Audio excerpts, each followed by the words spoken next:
Before current technologies like Netflix, social media, the television, the radio, we can go far back, a few hundred years ago.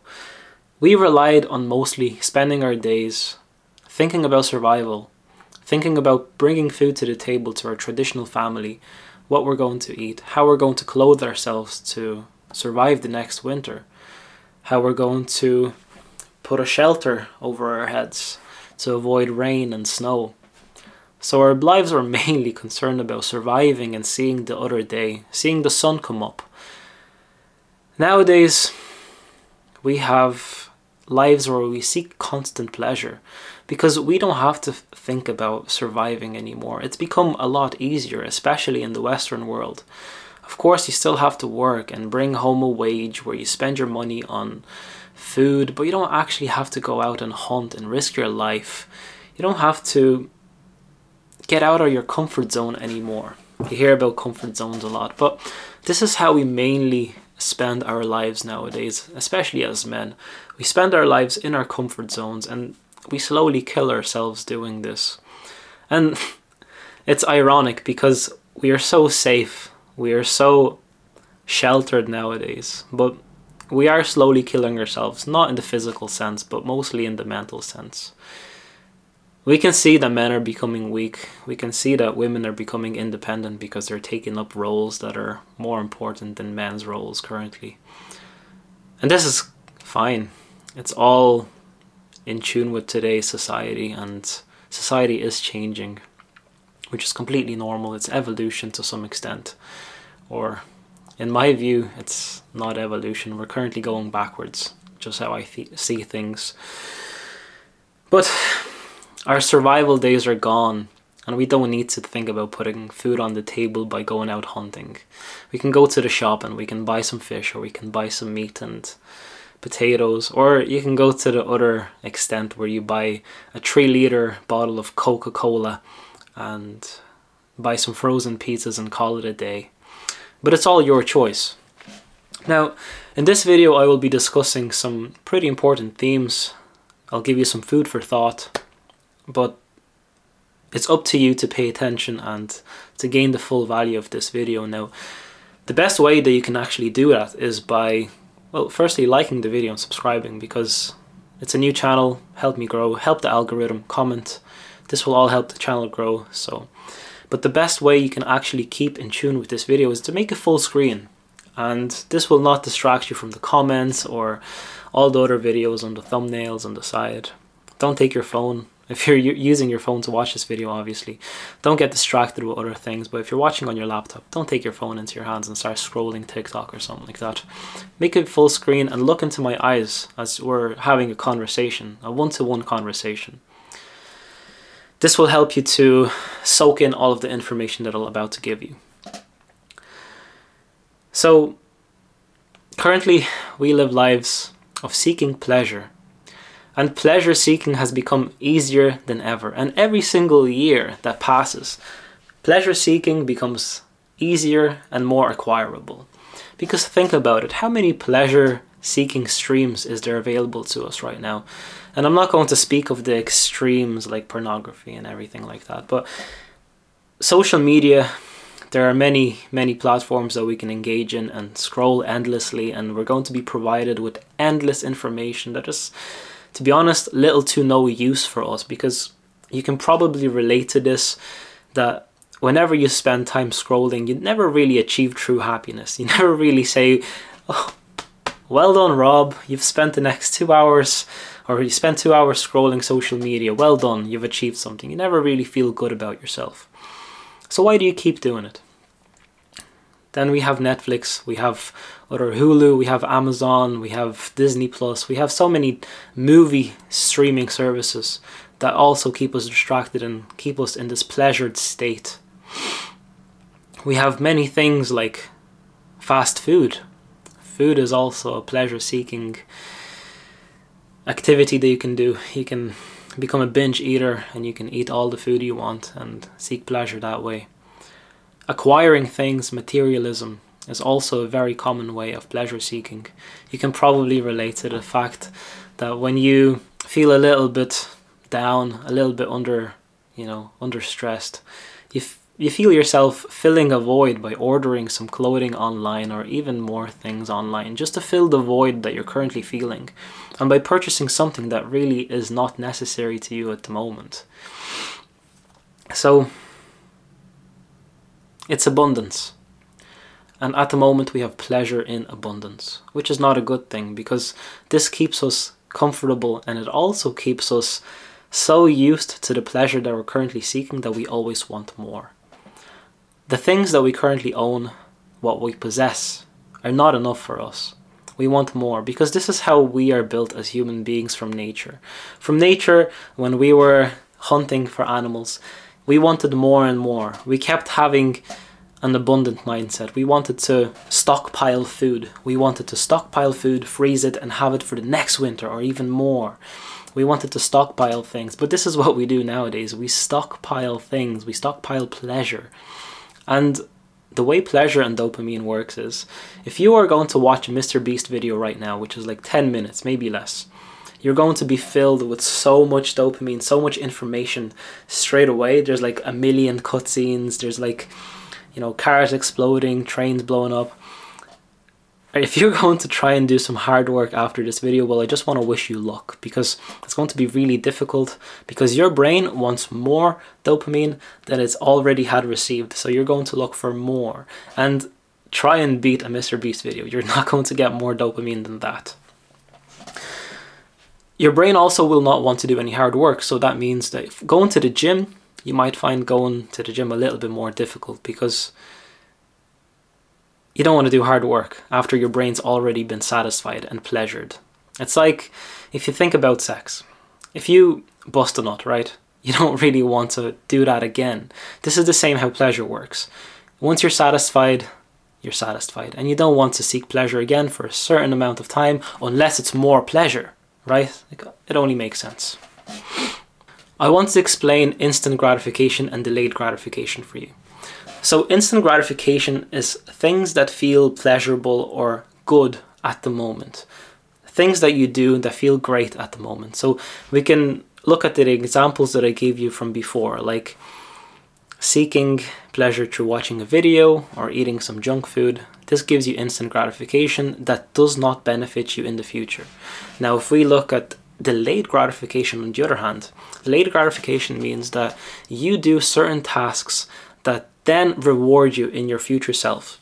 Things that are good for your future self. So if you think 2 years down the line, what can you do right now to improve your life 2 years down the line? Well, you can go to the gym, you can read books, you can meditate, you can take cold showers to build resilience and discipline. You can do many things to make your future self happier.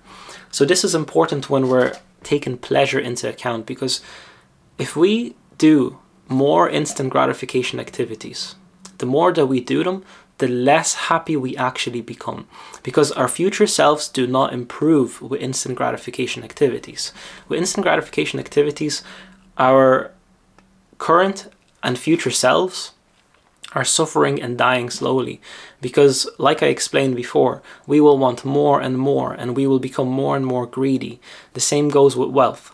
If you acquire lots of wealth, and you acquire it easily especially, you will want more and more, which will make you a greedy person, and this will bring you further from your actual present self. Like, we have this thing called spirituality. We have ourselves, but we become further and further from our true selves by getting distracted with instant gratification activities, or building possessions or acquiring possessions that we do not need. Now, delayed gratification will make you happy in the future, because 2 years down the line, if you start going to the gym right now, building your dream body, you will actually look 2 years down the line and you'll be like, whoa, well, I have built myself a great body. Whenever you look in the mirror, however vain it might be, you look in the mirror and you're like, whoa, well, I've done some hard work, and you can actually see it. And you give yourself a pat on the back. You're like, this is good work. And you may get motivated to do more, or you might be content with it. But most of the times, we as human beings, and having greed at our primal state, we will not be content with what we have, and we will want more. And that's okay with delayed gratification, because delayed gratification will make you more successful and more in tune with your current self, which is very important. You want to be in tune with yourself. You want to be in tune with you as a person, because isn't this the most important thing to learn in life? And how, like, learn things about yourself. Learning things about yourself is the most important thing that you can currently do in life, because if you don't know yourself, then no one will. And knowing yourself can save you a lot of dissatisfaction in the future. So we as human beings have desires, and we desire multiple things. We live in desire every single day, and we desire the next best thing. It's either we're desiring to be more wealthy, to be more successful. We desire the next best thing, which I don't know what current best thing is for you. It's different for everyone because we're different individuals. But the next best things for you might be the newest laptop, which costs like $3,000. This could be your desire. But what happens when you buy or purchase your $3,000 laptop? You think that you're going to reach a stage of content. You think that you're going to reach a stage where you're happy with what you possess. And if you constantly live through desire, if you constantly live through possession, acquiring, and materialism, and you think that you're going to acquire every desire that you have at the moment, that you're going to be content, well, you're really mistaken. You're really wrong. Because if you keep acquiring your desires and building them up, this will not make you content, because like the last time I explained to you, that building up your possessions does not make you in tune with yourself. It actually brings you further away from yourself, because you are distracted by your possessions. So your possessions start to mean more to you, and you associate yourself with your possessions rather than yourself. So the less that you own, the less that you're distracted with what you possess, the more you're in tune with yourself. And this is said a lot in minimalism. Have you heard of minimalism? It's where people literally have nothing. You have like enough items to be able to count them on your hands. You have a bed, a mattress, you have like a toothbrush, you have toothpaste, you have things to basically get you by through your day. You literally have like 25 or so items. And this is called minimalism, because the less items you have, the less you have to think about them, the more time you have to think about what actually matters in your life. And possessions are never things that matter in life. Think about it. Do your possessions define you? I hope not. Your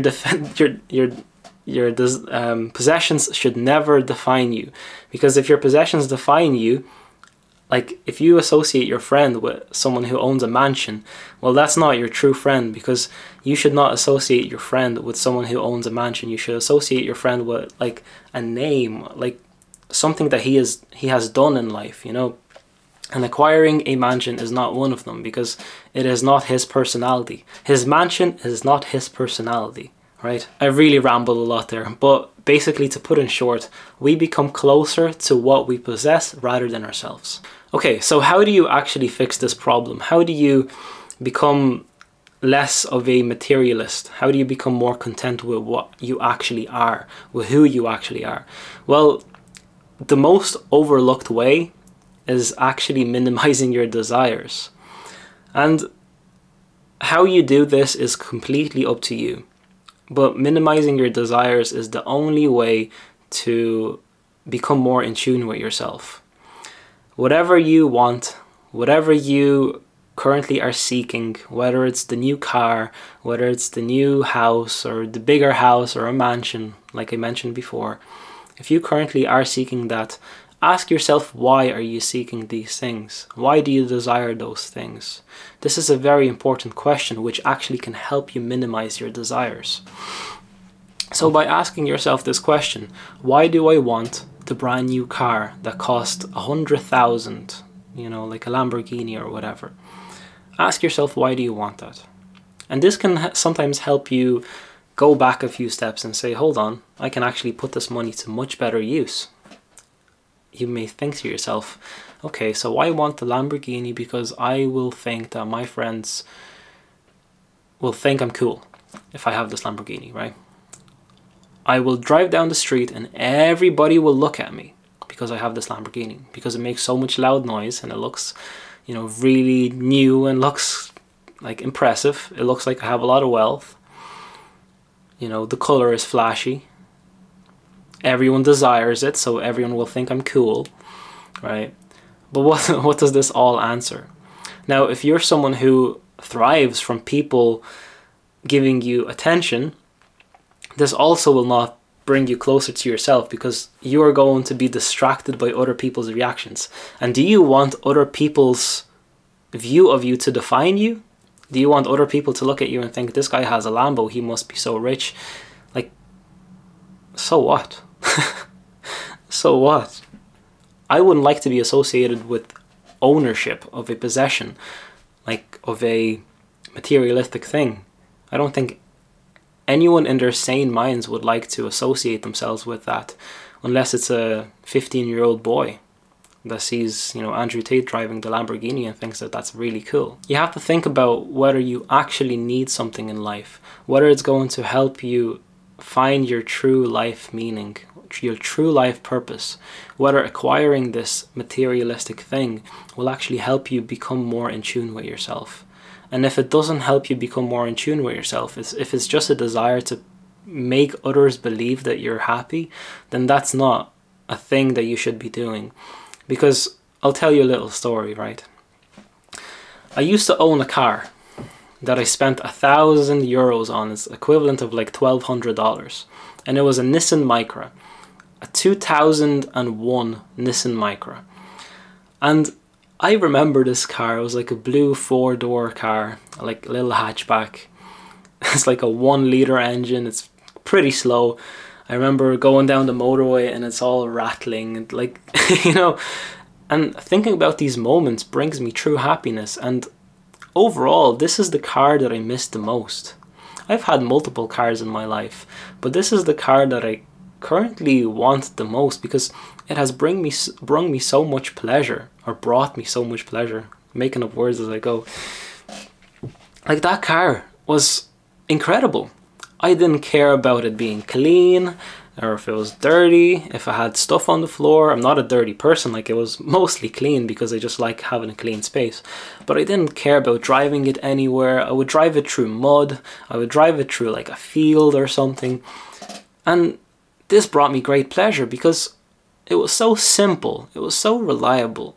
And it's something that I didn't think about constantly. It wasn't like rattling around in my head that I have this car that I have to maintain, that I have to, you know, upkeep, that something like this could break and cost me a fortune to fix.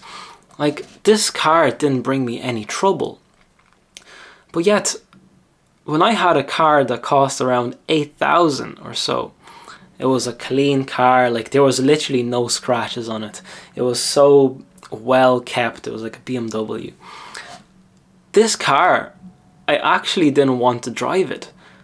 Firstly, because it was really uneconomical, and secondly, because I was afraid of it being damaged.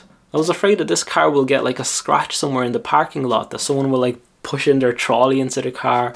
I was afraid that this car would get like somehow damaged from me driving it too much, because, you know, I seen this car as like really pretty and something that, you know, means a lot to me. But that was a mistake on my behalf, because it's a possession. I shouldn't give possessions meaning. If I give possessions meaning, it's just distracting me from my true self. That's all that it's doing. It's distracting me.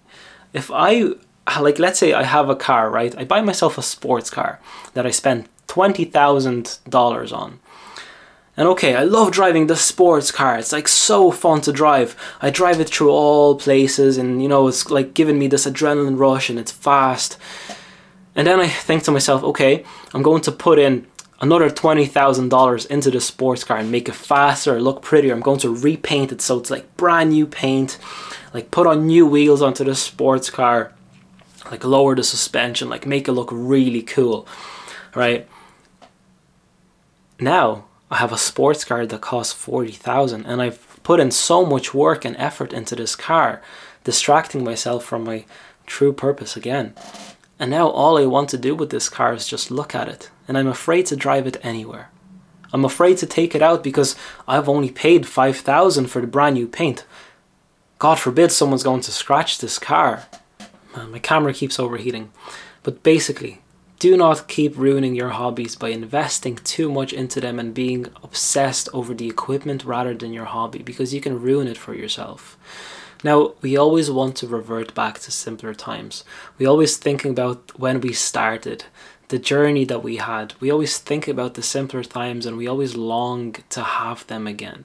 We always crave the simpler times. Whenever we have too much in life, we always crave to have less.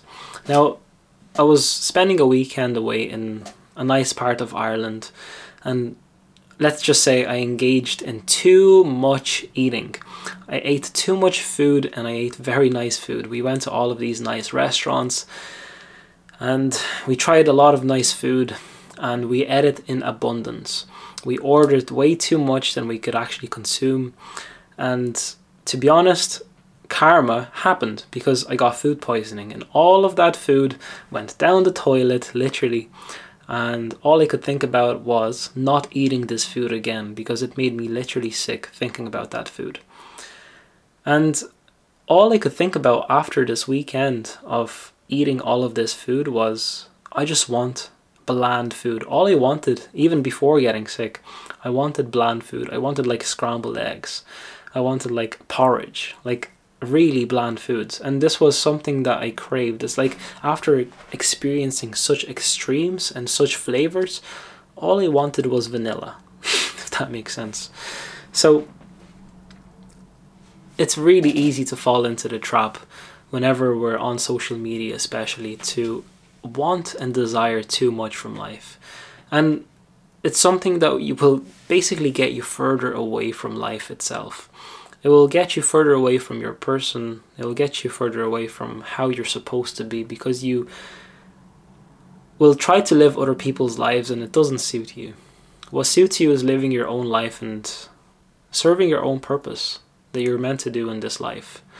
And if you're going to become distracted with all of these things that you look online and acquiring these things and materialism, you're not going to be happy. I promise you, you're not going to be happy if you keep looking outward. Look inward for happiness, not outward. One good thing that you can do with extra income, if you have extra income, is to invest into yourself by buying the best quality foods that you can actually get your hands on. Buying organic foods, buying organic meats, organic eggs, going to a farm and actually paying a farmer for their hard work. By putting in good food into your body, you're going to ensure longevity of your body. Do not cheap out on food, because you are what you eat, and all of these toxins that exist in today's food are actually really harmful. And only by buying organic and buying naturally sourced foods, without hormones and all of that, it does cost a bit more money, but this is the best way you can actually treat yourself. Now, yes, of course, you need to have the right equipment for your hobbies. You need to, if you're going fishing, you need to have the right lures. You need to have the right bait for your fish. You're not going to be able to do it with the wrong equipment. So do spend the money on the right equipment, but do not fall into the trap of becoming obsessed with your equipment. You never want to become obsessed over your equipment, because you will not enjoy whatever you were doing and you will ruin it for yourself. Now, our possessions, they control us to a point that we are just so far away from ourselves that we need to again find ourselves sometimes. And the further you go, the harder it is to come back. So if you are at a stage where you are being controlled by your possessions and your mind is occupied by what you have, or maybe by what you do not have because you desire it and you want it, then maybe take a few steps back and think about, why do you want it? This is the most important thing, is to question it. Whenever a thought comes into your brain and it says, you need this, buy that, you need this because this guy has that, stop. Think, why do I want it? Is it because I want other people to give me acceptance? Is it because I want someone else to look at me? Or is it do I want some kind of, it could be a silly reason. It could be a very, very silly reason to why you might want to acquire this thing. or possession, or whatever you want to call it, whatever it is, ask yourself, why do you want it? And is it going to serve a purpose for your later self? Is it going to give you that delayed gratification? Is it going to help you achieve delayed gratification in life? Because this is the only way to actual true happiness, is by doing the hard work right now so you feel happier later down the line. One last thing, you always hear about people saying you enjoyed the journey more than the destination. Well, this is how desires are. A desire is our destination. This is something that we want to acquire. So yes, the journey to acquiring this desire might be good, but we will never be actually fulfilled from acquiring this desire. So always look inwards. Don't search externally. Look internally for your actual true happiness, to find your true self. That's it for this video. If you found it helpful, consider subscribing, liking, sharing, commenting down below. It will help the algorithm. I also offer coaching calls where we can speak face-to-face in a video call. I offer 1-hour coaching calls where you can actually solve your problems and we try to get you from point A to B. Coaching calls are very effective in solving problems, so please consider them, and thank you for watching. Have a good day and peace.